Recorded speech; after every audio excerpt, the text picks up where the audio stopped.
सुफ़ा के दोस्तों को अस्सलामु अलैकुम। मैं हूं अनस अब्दुल रहीम और आज आपके सामने हम पेश करने जा रहे हैं तिलकर रसूल का ख़ुलासा। तिलकर रसूल के पारे के दो हिस्से हैं। एक हिस्सा सूरह बकरा का है जबकि दूसरा हिस्सा सूरह आले इमरान का। सूरह बकरा वाले हिस्से में कुछ अक़ायद अहकाम हैं और 3 वाक़यात हैं और 4 मिसालें हैं और 2 आयात फ़ज़ाइल वाली भी हैं, जबकि सूरह आले इमरान के बारे में अगली वीडियो आप मुलाहाज़ा करें, उसमें उसका ख़ुलासा बयान किया जाएगा। गुज़िश्ता ऑडियो में आपने मुलाहाज़ा किया कि हमने कुरानी आयात को उन्वानात के तहत तरतीब से ज़िक्र किया। इंशाअल्लाह कोशिश होगी कि आइंदा पारों के ख़ुलासे में भी इस तरतीब का ख़याल रखा जाए और कुरानी आयात को उन्वानात के तहत तक़सीम वार और तरतीब वार ज़िक्र किया जाए। तिलकर रसूल के इस हिस्से में जो सूरह बकरा का आखिरी हिस्सा है, उसमें अक़ायद ये हैं। तौहीद के हवाले से अल्लाह ताला ने फ़रमाया कि अल्लाह ताला हमेशा से हैं, हमेशा रहेंगे। उसी ने कायनात और उसके कवानीन को थामे हुए रखा है। ना उसे नींद आती है ना ऊँघ आती है। इसे माज़ी, हाल, मुस्तक़बिल तमाम ज़मानों की तमाम बातों का मुकम्मल इल्म ज़ाती हासिल है। उसकी इजाज़त के बग़ैर उसके सामने कोई पर भी नहीं मार सकता, कोई बात भी नहीं कर सकता। मखलूक की सिफ़ात से वो पाक है। लोगों को क्या हो गया है कि वो ऐसे अज़ीम हस्ती को छोड़कर बेहकीकत किस्म के माबूदाने बातिला के परिस्तिश में मशगूल हैं। अंबिया किराम के बारे में अक़ीदा ये बयान किया गया है कि अंबिया किराम की हस्तियाँ बरहक हैं, अलबत्ता उनके दरमियान फ़र्क़ मरातिब हैं। बाज़ रसूल बाज़ से अफज़ल हैं, बाज़ अंबिया बाज़ से अफज़ल हैं, लेकिन अंबिया किराम के दरमियान आपस में इस फ़र्क़ मरातिब को इस अंदाज़ से बयान नहीं करना चाहिए कि जिससे किसी नबी की शान में तहक़ीर लाजिम आती हो। इसी तरीके से इन आयात में ये भी बयान किया गया है कि हिदायत का और हक़ का रास्ता एक ही होता है, जबकि गुमराही के रास्ते ज़्यादा होते हैं। अल्लाह ताला ईमान वालों को उस एक जो बरहक रास्ता है उसकी तरफ बुलाते हैं और उसकी तरफ रास्ता दिखाते हैं, जबकि गुमराही के रास्ते ज़्यादा हैं। शयातीन चाहते हैं कि किसी तरीके से लोगों को हिदायत के रास्ते से हटाकर बहकाकर इन अंधेरे रास्तों में गुम कर दें। इसी तरीके से एक अक़ीदा ये बयान हुआ है कि एक मुसलमान को, एक इंसान को अल्लाह ताला, उसके फ़रिश्तों, उसकी किताबों और उसके रसूलों पर ईमान लाना ज़रूरी है। गोया कि जो ईमान मुफ़स्सल हम पढ़ते हैं उसका माख़ज़ यही आयत है, आमन रसूलु बिमा उन्ज़िला इलैहि मिर रब्बिहि वल मुअमिनून कुल्लुन आमन बिल्लाहि व मलाइकतिहि व कुतुबिहि व रुसुलिहि। इसी तरीके से एक अक़ीदा ये बयान हुआ है कि ला इकराह फ़िद्दीन, यानी ज़बरदस्ती किसी को भी इस्लाम में दाखिल नहीं किया जा सकता। अलबत्ता जब एक आदमी ख़ुशी से इस्लाम कबूल कर ले तो अब उसे इस्लाम की तमाम बातों पर अमल करना होगा और इस्लामी हुकूमत इस पर ज़बरदस्ती भी कर सकती है। जिस तरीके से जब आप अमेरिका जाते हैं तो अब अमेरिका दाखिल होते ही उसके तमाम कवानीन आप पर लागू हो जाते हैं। निकाह करते हुए जब हाँ इंसान कहता है, कबूल की कहता है, तो उस पर निकाह के और बीवी के तमाम हुकूक उस पर वाजिब हो जाते हैं। इसी तरीके से जब एक इंसान इस्लाम में दाखिल हो गया तो अब उससे उसकी तमाम बातों पर अमल करना ज़रूरी है। अलबत्ता इस्लाम लाने से पहले कोई इस पर ज़बरदस्ती नहीं कर सकता। आखिर में ये बात भी बयान हुई है कि इंसान को गैर इख्तियारी तौर पर जो वसाविस दिल में आते हैं उस पर उसकी कोई पकड़ नहीं है। अलबत्ता वसाविस आएँ और वो इनको दिल में जमाए और उसको दिल में बिठा दे और उसके मुताबिक गलत काम करना शुरू करे तो उस पर पकड़ है। जो चीज़ इंसान अपने इख्तियार से करेगा उस पर पकड़ है और जो गैर इख्तियारी चीज़ है उस पर पकड़ नहीं है। ला युकल्लिफुल्लाहु नफ्सन इल्ला वुसअहा। ये कुछ अक़ाइद थे। इसके बाद इन आयात में सदक़ात के बारे में जो हिदायत दी गई हैं उसको मुलाज़ा करते हैं। फ़रमाया गया है कि ज़कात देना फ़र्ज़ है। अनफ़िक़ू मिन तय्यिबाति मा कसब्तुम, और ज़कात जिस तरीके से माली तिजारत की है इसी तरीके से ज़राअत की भी ज़कात है, खेती बाड़ी की भी ज़कात है। व मिम्मा अख़रजना लकुम मिनल अर्ज़, और खेती बाड़ी जितनी भी निकले उसकी ज़कात निकालनी ज़रूरी है। उसका कोई निसाब नहीं है, जितनी भी खेती बाड़ी निकले उसकी ज़कात निकालनी ज़रूरी है, उसका उशर देना ज़रूरी है। सदका देते हुए शैतान बड़ी कोशिश करता है कि मुख्तलिफ़ हरबों से और फ़क़र का खौफ दिलाकर इंसान को सदका खैरात से रोक दे। हालांकि सदका ऐसी चीज़ है कि अल्लाह ताला अपनी बख्शिश और रहमत के साथ साथ लाजमी उसका बदल भी अता फ़रमाते हैं। इसी तरीके से ये फ़रमाया गया है कि सदक़ात में हमेशा अच्छी चीज़ देनी चाहिए, रद्दी घटिया और बेकार चीज़ कि इंसान ख़ुद भी उसको ना रखे, ऐसी चीज़ों को अल्लाह की राह में देना इंतहाई नामुनासिब बात है। अगरचे सदका वो भी है, लेकिन इंसान को चाहिए कि अच्छी चीज़ अल्लाह की राह में दे। सदका छुपा कर देना अफजल है, अलबत्ता जहाँ सब के सामने देने में मसलहत हो तो वहाँ सब के सामने देना बेहतर है। सदक़ात व ज़कात के ज़्यादा मुस्तहिक़ वो लोग हैं जो इल्म के हुसूल या तबलीग़ दीन की वजह से बिल्कुल कारोबार नहीं कर सकते। इसी तरीके से सफ़ेद पोश और गुरबा भी सदक़ात के ज़्यादा हक़दार हैं। फिर फरमाया गया कि इखलास के साथ दिया गया 1 रुपया भी अल्लाह ताला के यहाँ 70 रुपये ख़र्च करने के बराबर सवाब रखता है, बल्कि इखलास जितना ज़्यादा होगा उसका सवाब इतना ही ज़्यादा होगा। उसकी मिसाल भी दी गई है कि जैसे गंदम का एक दाना ज़मीन में डाला जाता है तो उससे एक खोशा निकलता है जिसमें 7 बालें होती हैं और हर बाल में 100 दाने होते हैं। तो गोया कि इंसान ने एक दाना डाला, उससे 70 दाने पैदा हो गए। इसी तरीके से जब एक इंसान इखलास के साथ अल्लाह के रास्ते में 1 पैसा भी खर्च करता है तो वो अल्लाह ताला के यहाँ इसकी इखलास की बरकत से वो 70 पैसों के बराबर उसको सवाब मिलता है। 1 रुपया खर्च करता है, 70 रुपये के बराबर सवाब मिलता है। इसी तरीके से इखलास के साथ सदका खैरात करने की एक और मिसाल दी गई है कि इखलास एक ऐसी चीज़ है जो अमाल को कबूलियत के दर्जे पर ले जाती है।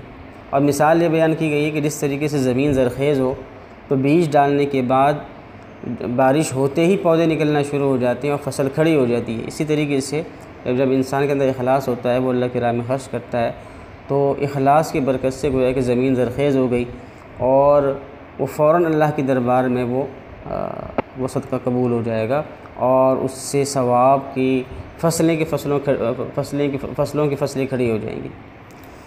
ये 2 मिसालें ये उस आदमी की है जो इखलास से सदका खैरात करता है। इसके मुकाबले में जो रियाकारी और एहसान जताकर सदका खैरात करता है उसकी भी 2 मिसालें बयान की गई है। पहली मिसाल तो उस रियाकार सदका खैरात करने वाले की है कि जो सदका खैरात करते वक़्त ही रियाकारी करता है और उसकी इब्तिदा ही से एहसान जताता है। उसके बारे में फ़रमाया गया कि ऐसे आदमी का सदका खैरात बिल्कुल बेकार है, बेफ़ायदा है। और उसकी मिसाल ये दी गई है कि जैसे कोई आदमी खेती बाड़ी करे और खेती बाड़ी उस ज़मीन में करने के बजाय किसी चट्टान पे करना शुरू कर दे तो ज़ाहिर है इसकी ये कोशिश बिल्कुल बेफ़ायदा होगी और कोई भी फसल नहीं उगेगी।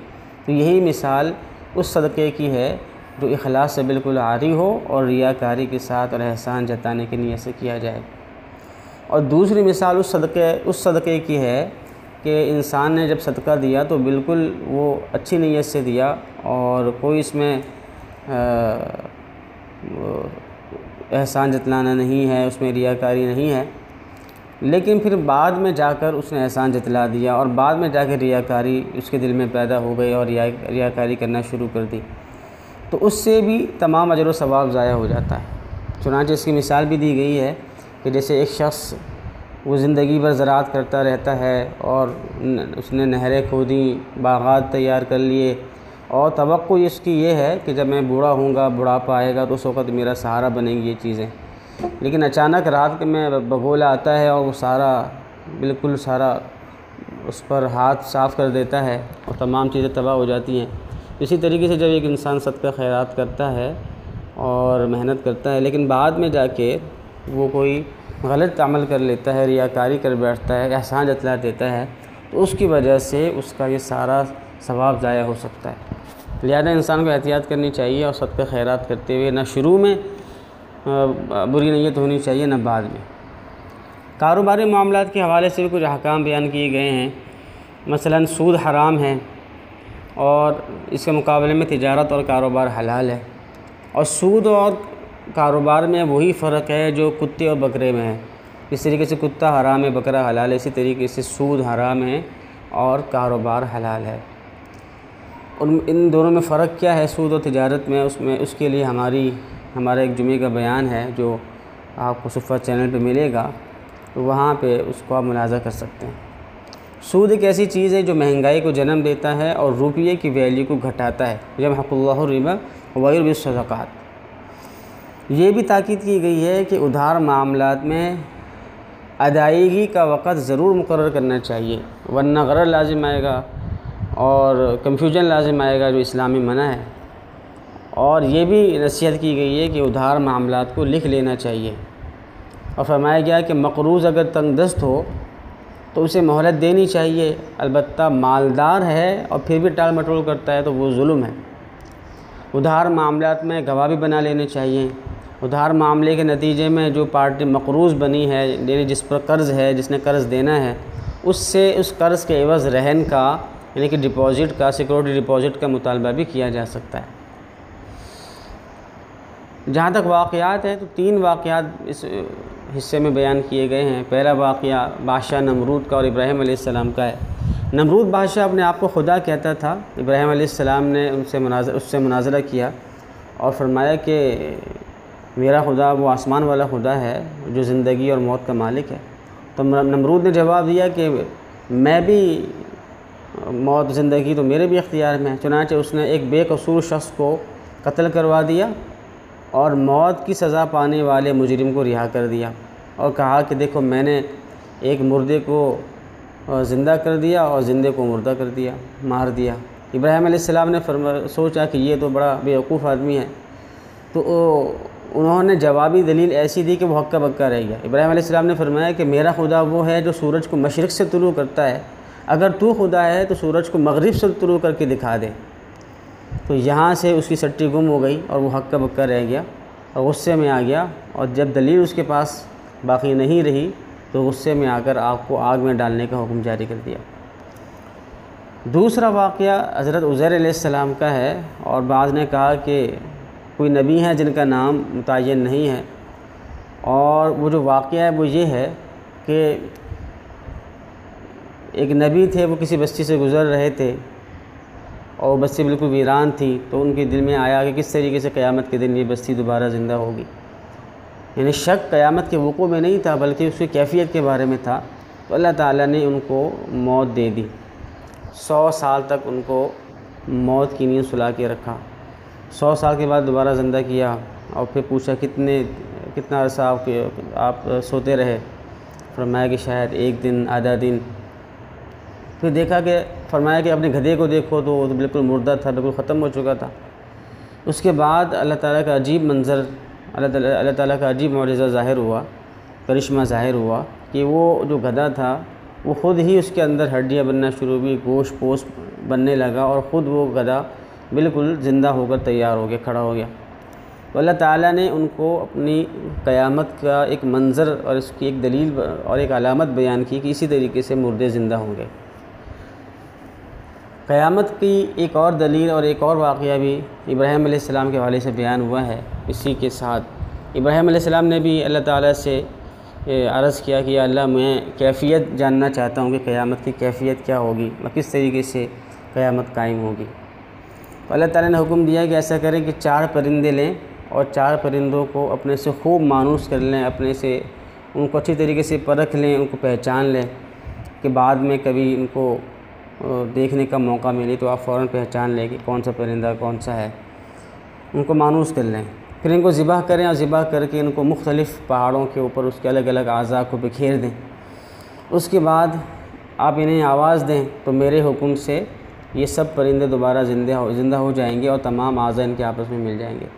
इब्राहीम अलैहिस्सलाम ने ऐसा ही किया। चुनांचे परिंदे जिनके अज़ा अलग अलग रखे हुए थे मुख्तलिफ़ पहाड़ की चोटियों पर, वो तमाम अज़ा ख़ुद से जुड़े और जिस परिंदे का जो वज़ू था वो उसी में आके मिल गया, और जिस परिंदे की जो रूह थी वो उसी जिस्म के अंदर वो रूह गई। और इस तरीके से इब्राहीम अलैहिस्सलाम को अल्लाह ताला ने क़यामत का एक मंज़र, उससे कैफ़ियत बताई कि क़यामत में भी इसी तरीके से रूहें अपने अपने जिस्मों में, चाहे वो जिस्म कहीं भी हों, वो दुनिया के जिस कोने में हो, चाहे जिस शक्ल में हो, वो हड्डियों की शक्ल में हो या ज़र्रों की शक्ल में हो, वो रूह जाएगी उन ज़र्रों में, उस जिस्म में, और वो जिस्म मुकम्मल रूह के साथ ये महशर में आ जाएगा। ये 3 वाक़यात थे और आखिर में फ़ज़ाइल वाली आयात 2 हैं। एक आयतुल कुर्सी है, उसके बारे में आता है कि ये कुरान करीम की सबसे अजीम आयत है और कुरानी आयात की सरदार है। ये मैं जो फ़ज़ाइल बयान कर रहा हूँ मुख्तलिफ़ रिवायात का मजमूआ है, उनसे ये मैं बयान कर रहा हूँ। इसी तरीके से एक रिवायत में आता है कि जो शख्स हर फ़र्ज़ नमाज के बाद आयतुल कुर्सी पढ़ेगा, जन्नत और उसके बीच मौत के अलावा कोई चीज़ हाइल नहीं, यानी कि जैसे ही वो मरेगा फ़ौरन जन्नत में जाएगा। एक और रिवायत में आता है कि रात को सोते वक़्त जो शख्स आयतुल कुर्सी पढ़ लेता है तो उसके हमसायों के सबके घरों की हिफाजत हो जाती है। और एक तफसीली रिवायत है, तवील रिवायत है, जिसका खुलासा ये है कि आयतुल कुर्सी एक ऐसी आयत है कि उसको अगर पढ़ लिया जाए तो शयातीन वो चीज़ों की शयातीन जो है वो आपकी चीज़ों में तसर्रुफ़ नहीं कर सकते और वो आपकी चीज़ों को चुरा नहीं सकते। दूसरी जो फ़जीलत वाली आयात हैं वो सूरह बकरा की बिल्कुल आखिरी 2 आयात हैं। इन आयात के बारे में जो फ़ज़ाइल है वो काफ़ी ज़्यादा हैं।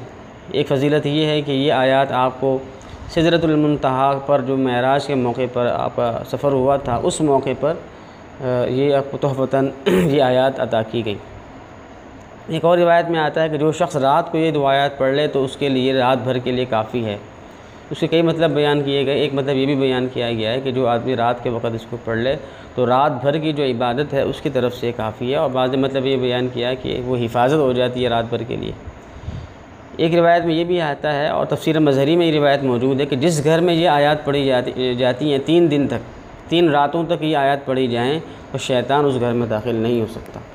तो अल्हम्दुलिल्लाह यहाँ तक हमारा सूरह बकरा का जो मुकम्मल खुलासा है वो पूरा हुआ।